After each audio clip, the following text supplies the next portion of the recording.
Mentoring with Geraldine is a bite-sized practitioner podcast for naturopaths, nutritionists, herbalists, coaches, and practitioners. This podcast responds directly to the needs of you, the practicing natural therapist.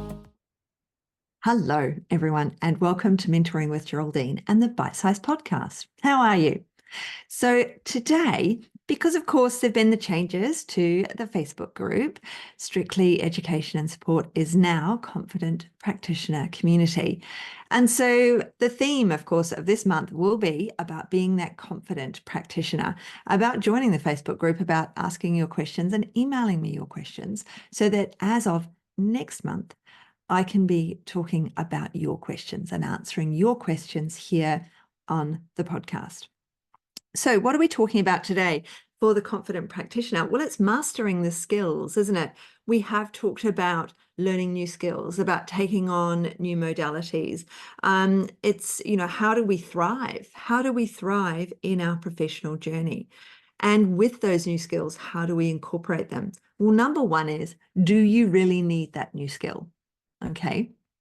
So research apparently, so no, I don't have a link, but research apparently says that women will just keep on learning rather than actually going out and doing, which is one of the reasons that men are at the same age earning more than women, because the women will do a double degree, they'll do the masters before they go out to the workforce, whereas the equivalent man will go and do the degree and go out to work. And yeah, he might do the masters, but he'll do it part-time once he's working. And so when we think about that and think about our futures, we've got to think about mastering our skills and working, because part of being a confident practitioner is seeing clients. Part of being confident in what we do is getting people in and seeing them. Now, that can be tricky, can't it? Getting those new clients in. So for me, when I started out, I had literally one client who told everyone about me, everyone. She trebled my practice. My practice had been sort of 3-4 people a week, and then she came to see me. I did a couple of really basic hair analyses on her, and she had amazing results. And she had amazing results with the supplements and all the rest of it. And so she told everyone, and she's in a very big network. She was one of those networking people. So she told everyone. And overnight, I had, 2-3 new people every single day of the week. And then I got those people, I started to say, hey, could you give me a Google review? And so I started to get some Google reviews. And, these things blossom, these things more and more, they double up, you get another one. So what did I do? I said that if you refer me, I give you a free appointment. Because if you think about it, no one's going to refer you until they're feeling so much better. And you know them quite well by then anyway, so you know what their problems are. So it's doubtful they're going to come up with anything really tricky or difficult that you're going to have to worry about.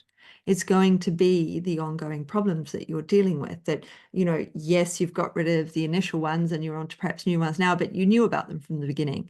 We're digging deeper in that client. So I give out free appointments to my clients. If you refer me, you get a free appointment. It's the same with my mentees. If I take on somebody else, you're going to get a free appointment. Why wouldn't you? Why wouldn't I give that away? I'm giving away $85 or $95 worth of value because it's a half an hour free appointment, but I'm actually gaining hundreds of dollars in that new client. And that person has only referred me because I've done an amazing job for them. All right. So, it's win-win, and you become confident because you're seeing people. So you have to get out there. You have to get the reviews out there. Google My Business was, getting those reviews on there, getting that out there, because people Google their problems. They do look a bit on social media because they happen to be on social media. So they might end up, going down that funnel. But when they've gone to the doctor and they've been told you've got this or you've got that, they're going to go home and they're going to Google it. And so you need to be on Google My Business. You need to be promoting yourself where they're Googling their symptoms, where they're writing down what their problems are. So, it might be that you need, if you're working with children, you do need to be in Facebook groups that, work with mothers and children, because they're going to tell each other about you. And that's how you're going to get those referrals. Do you see what I mean? So when we're looking at being that confident practitioner and mastering those skills, we do have to start with seeing the client. And then we ask someone else for help. We don't do it alone. To master the skills, we've had all of these talks with these amazing practitioners last week and this week. So, these are helping you master these skills by going and seeing amazing practitioners like those ones for mentoring support. Then you're going to be able to be confident in your practice. So every Monday, it's not every Monday, I just lied through my teeth. It's 3 Mondays of the month. So, and it's always the first Monday of the month. It's a group of practitioners. We're all together and we're all talking about our clients. And that's how they're mastering their skills, by talking about their clients, by discussing their clients, by becoming confident in what they've got to say. Sometimes they'll come in and say, this client, this, that, the other thing, and this is what I've done. And oh no, now I've been second guessing myself. And for some of them, it's my job to sit there and go, you've done the right thing. It's exactly what I would have done. It sounds like you're totally on top of that situation with that client, with their problem. You're doing all the right things. Now you just have to let, nature take its course and see if it works. Or in other conversations, it's, I've got this client, blah, blah, blah, happening. I'm doing this, that, and the other. Any other suggestions? And we all come out with other suggestions. And that makes for the confident practitioner.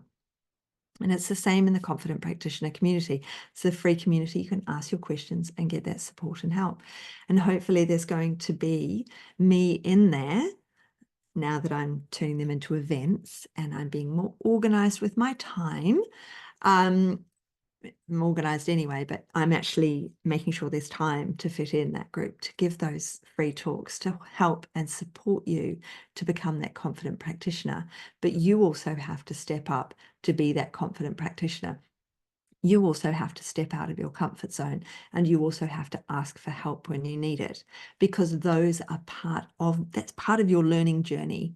And if you're not willing to step out of your comfort zone, then you're always going to be limiting yourself. You're always going to be stopping yourself from truly achieving and blossoming in this thing that you want to do, to be that natural practitioner that you want to be.